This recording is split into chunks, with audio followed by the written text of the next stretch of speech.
आकाशवाणी मध्य प्रदेश से प्रस्तुत हैं प्रादेशिक समाचार।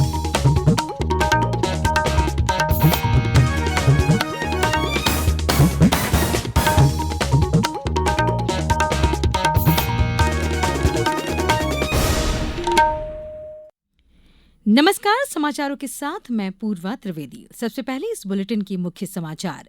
प्रधानमंत्री नरेंद्र मोदी ने जोहान्सबर्ग में G20 शिखर सम्मेलन के पहले सत्र को संबोधित करते हुए समावेशी और सतत विकास पर जोर दिया।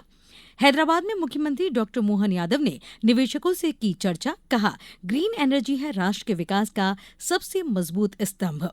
प्रदेश में मतदाता सूची के विशेष गहन पुनरीक्षण का कार्य पूरी तत्परता से जारी और प्रदेश में तेज ठंड के साथ अब कोहरे का भी असर। शाजापुर, सीहोर सहित कई जिलों में छाई धुंध। अब समाचार विस्तार से। प्रधानमंत्री नरेंद्र मोदी ने आज साउथ अफ्रीका के जोहान्सबर्ग में G20 शिखर सम्मेलन के पहले सत्र को संबोधित करते हुए समावेशी और सतत विकास पर जोर दिया। श्री मोदी ने अफ्रीका में पहली बार G20 सम्मेलन के आयोजन पर कहा कि ये वैश्विक विकास मापदंड पर फिर से विचार करने और ऐसे विकास को प्राथमिकता देने का सही समय है जो समावेशी तथा टिकाऊ दोनों हो। उन्होंने कहा कि ये भारत के सांस्कृतिक मूल्यों, खासकर एकात्म मानववाद के सिद्धांत का एक सार्थक रास्ता दिखाते हैं। प्रधानमंत्री ने एक G20 global health care response team गठित करने का प्रस्ताव रखा। श्री मोदी ने कहा कि G20 देशों को प्रशिक्षित चिकित्सीय विशेषज्ञों की टीम बनाने की आवश्यकता होनी चाहिए, जिससे किसी भी आपातकाल स्थिति में तुरंत तैनाती की जा सके। नशीले पदार्थ की बढ़ती चुनौती, खासकर फेंटानिल जैसे खतरनाक पदार्थों के फैलाव से निपटाने के उद्देश्य से प्रधानमंत्री ने ड्रग टेरर नेक्सस का मुकाबला करने के लिए G20 पहल का भी प्रस्ताव रखा। श्री मोदी ने सदस्य देशों से ड्रग टेरर अर्थव्यवस्था को कमजोर करने के लिए एकजुट होने का भी आह्वान किया। मुख्यमंत्री डॉ मोहन यादव मध्य प्रदेश में बड़े औद्योगिक निवेश को आकर्षित करने के लिए आज हैदराबाद में investment opportunities in Madhya Pradesh सत्र में दक्षिण भारत के प्रमुख उद्योगपतियों के साथ संवाद किया।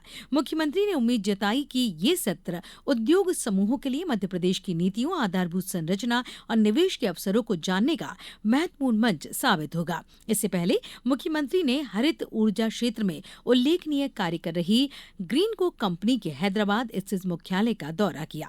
इस अवसर पर उन्होंने कंपनी की अत्याधुनिक तकनीकों, ऊर्जा संरक्षण प्रणाली और नवीनीकरणीय ऊर्जा उत्पादन से जुड़े विभिन्न प्रोजेक्ट्स का बारीकी से अवलोकन किया। डॉ यादव ने कहा कि ग्रीन एनर्जी आज राष्ट्र के विकास का सबसे मजबूत स्तंभ बनती जा रही है। मुख्यमंत्री ने कहा कि मध्य प्रदेश में हरित ऊर्जा उत्पादन क्षेत्र में निवेश की असीम संभावनाएं हैं। उन्होंने कहा कि यहाँ हर निवेशक और कंपनियों का मध्य प्रदेश में तहे दिल से स्वागत है। भारतीय मजदूर संघ ने 4 नई श्रम संहिताओं को लागू करने का स्वागत किया है। मजदूर संघ के राष्ट्रीय सचिव गिरीश आर्य ने कहा कि आजादी के बाद से श्रमिकों के पक्ष में किया गया सबसे बड़ा सुधार है। उन्होंने कहा कि इससे श्रमिक सशक्त होंगे और अनुपालन आसान होगा। भारतीय ट्रेड यूनियनों के राष्ट्रीय मोर्चा के अध्यक्ष डॉक्टर दीपक जायसवाल ने कहा कि लगभग 50 करोड़ लोग असंगठित क्षेत्र में कार्यरत हैं और नई श्रम संहिताओं के लागू होने से अब उनका न्यूनतम वेतन पूरी तरह सुनिश्चित हो जाएगा। उन्होंने कहा कि महिलाओं के लिए समान कार्य के लिए समान वेतन का भी प्रावधान है। व्यक्तिगत स्वास्थ्य और सुरक्षा से जुड़े पुराने कानूनों को कई आधुनिक प्रावधानों के साथ अपडेट किया गया है। श्रमिक वर्ग ने भी नई श्रम संहिताओं का स्वागत किया है। मैं सबसे पहले मोदी सरकार को बहुत बहुत धन्यवाद देना चाहूँगा जो उनके नियम है। जैसा कि एक नियम है कि हफ्ते में हम 48 घंटे काम करते हैं, 6 दिन करते हैं 8-8 घंटे करके, एक दिन हम ऑफ लेते हैं। तो उसमें ये नियम किया गया है कि हम 12-12 घंटे करके 4 दिन काम कर सकते हैं, 3 दिन रेस्ट भी ले सकते हैं और यदि उन 3 दिनों में हम काम करेंगे तो हमें उसका ओवर टाइम दिया जाएगा। दूसरा नियम ये हुआ है कि जो हर साल जैसे हम कंपनी को छोड़ते थे तो हमें कोई फायदा उससे नहीं होता था। 5 साल यदि हम 3 साल करेंगे तो उससे कंपनी से हम ग्रेजुएटी हमें प्राप्त होती थी। लेकिन अब नियम सरकार का जो हुआ है, यदि हम कोई कंपनी में 1 साल के बाद रिजाइन देते हैं, कंपनी छोड़ के 1 साल के बाद जाते हैं तो हमें हर साल उसका वो मिल सकता है, ग्रेजुएटी केवल हो जाते हैं। और तीसरा नियम लेडीज संबंधित है। जैसा कि अभी हम ए शिफ्ट और जनरल शिफ्ट लेडीज से करा सकते थे, अब हम ए और बी दोनों शिफ्ट उनसे हम करा सकते हैं। हमारा नया जीएसटी अपना नया कानून लागू हुआ है, जिसमें पहले से नए कानून जोड़े गए हैं, है ना। इसमें आप लोगों को मेडिकल सुविधा साल में एक बार कंपनी कराएगी, इसमें आप लोगों को पहले से होता था और नए कानून में वो भी प्रावधान दिया जा रहा है। और दूसरा, मिनिमम वेजेस, गवर्नमेंट का एक रेट तय किया गया है, जो मिनिमम मजदूरी दर है, उससे कोई भी कम पैसा आपको नहीं मिलेगा, बल्कि आपको ज़्यादा पैसा मिलेगा। ठीक है।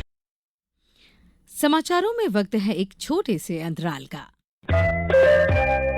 ये समाचार आप आकाशवाणी मध्य प्रदेश से सुन रहे हैं। ये समाचार बुलेटिन YouTube पर, Madhya Pradesh news All India Radio channel पर और फेसबुक, साथ ही एक्स प्लेटफॉर्म पर AIR न्यूज भोपाल पेज पर सुने जा सकते हैं। इसके अलावा आप हमारी वेबसाइट newsonair.gov.in पर अथवा न्यूज ऑन AIR ऐप पर भी समाचार सुन सकते हैं। ब्रेक के बाद समाचारों में एक बार फिर आप सभी का स्वागत है। प्रदेश में मतदाता सूची के विशेष गहन पुनरीक्षण का कार्य पूरी तत्परता से किया जा रहा है। आज सीहोर जिले के कलेक्टर और जिला निर्वाचन अधिकारी बाला गुरु ने जिला मुख्यालय के आसपास के मतदान केंद्रों का दौरा किया। उन्होंने मतदान केंद्र पर पहुंचकर SIR कार्य की प्रगति देखी। इस दौरान उन्होंने इस कार्य को समय पर पूरा करने के लिए गांव के शिक्षित युवक युवतियों और वॉलंटियर्स की मदद लेने को कहा। गुना में कलेक्टर किशोर कुमार कन्याल ने आज वार्ड 20 और वार्ड 21 के दौरा कर SIR कार्य की प्रगति की समीक्षा की। इस दौरान उन्होंने BLO से घर घर सर्वे की स्थिति, लंबित फॉर्मों की संख्या और अपडेट किए गए फॉर्मों की जानकारी ली। कलेक्टर ने वार्डवासियों से बातचीत कर उन्हें सर्वे में सहयोग करने के लिए प्रोत्साहित किया। पन्ना से हमारे संवाददाता ने बताया कि जिले की सभी 3 विधानसभा पन्ना, पवई एवं गुनौर में ये कार्य संचालित किया जा रहा है। यहाँ 4 बूथ लेवल अधिकारियों ने 14 दिवस पूर्व ही 100% कार्य पूर्ण कर लिया है। BLO सुधीर कुमार पांडे ने आकाशवाणी से बात की। मेरा नाम सुधीर पांडे है। मैं BLO हूँ मतदान केंद्र क्रमांक 162 रामपुरा में, और मेरी 100% मैपिंग का जो मैंने किया है, कंप्लीट किया है, इसका सबसे बड़ा श्रेय है कि मैंने सबसे पहले मैपिंग बहुत पूर्व में कंप्लीट कर ली थी, और मैपिंग करने की वजह से लगभग काम बहुत आसान हो गया, क्योंकि 97-98% मैपिंग थी। तो मैंने सारा डेटा जब ऑनलाइन करना शुरू किया तो सारा डेटा मेरे पास उपलब्ध था, तो काम करना मुझे बहुत आसान हो गया, और मेरा जल्दी जल्दी सारी चीज़ें जो है कंप्लीट हो गई। ऑफलाइन फॉर्म हो या ऑनलाइन काम करना कंप्लीट हो गया, और अच्छा हुआ। और आज मैं कलेक्टर मैडम द्वारा मुझे सम्मान दिया गया, इसके लिए मेरे लिए बड़ी गौरव की बात है। और इसमें सभी का सहयोग रहा, मेरी तहसीलदार मैडम का भी और मेरे जो सहयोगी थे सभी का सहयोग रहा इसमें, तभी मैं इस कार्य को पूर्ण कर पाया। प्रदेश के शासकीय और शासकीय शालाओं में कक्षा 3 से 8 के लिए सोमवार 24 नवंबर से आयोजित होने वाले अर्धवार्षिक मूल्यांकन की तिथि बढ़ाई गई है। अब मूल्यांकन का कार्य 8 दिसंबर से 13 दिसंबर 2025 के मध्य होगा। राज्य शिक्षा केंद्र के संचालक हरजिंदर सिंह ने वर्तमान में प्रदेश में संचालित चुनावी प्रक्रिया SIR में शासकीय कर्मचारियों की व्यस्तता के कारण कक्षा 3 से 8 के अर्धवार्षिक मूल्यांकन की तिथियों को आगे बढ़ाते हुए यह निर्णय लिया है। इस संबंध में नवीन समय सारणी जारी की है। अब खबर मौसम की। प्रदेश में तेज ठंड के साथ अब घने कोहरे का भी असर दिखाई देने लगा है। आज सुबह कई शहरों में कोहरे का असर देखा गया।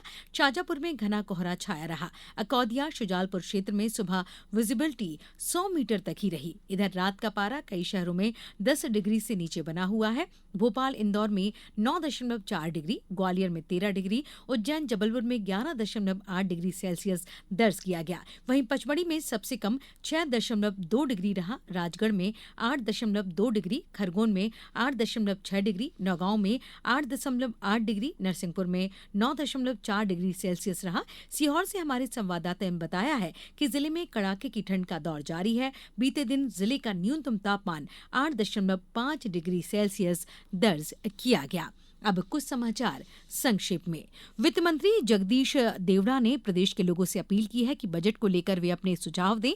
जो भी सुझाव उपयुक्त होंगे उन्हें बजट में शामिल किया जाएगा। केंद्रीय मंत्री दुर्गादास उइके और विधायक हेमंत खंडेलवाल ने आज बैतूल में 7 करोड़ 90 लाख रुपए की लागत से बनने वाले टिकारी गाड़ा घाट मार्ग का भूमि पूजन किया। खंडवा में सांसद खेल महोत्सव का शुभारंभ कल मैराथन दौड़ के साथ किया जाएगा। सांसद ज्ञानेश्वर पाटिल तथा अन्य जनप्रतिनिधि इस आयोजन का शुभारंभ करेंगे।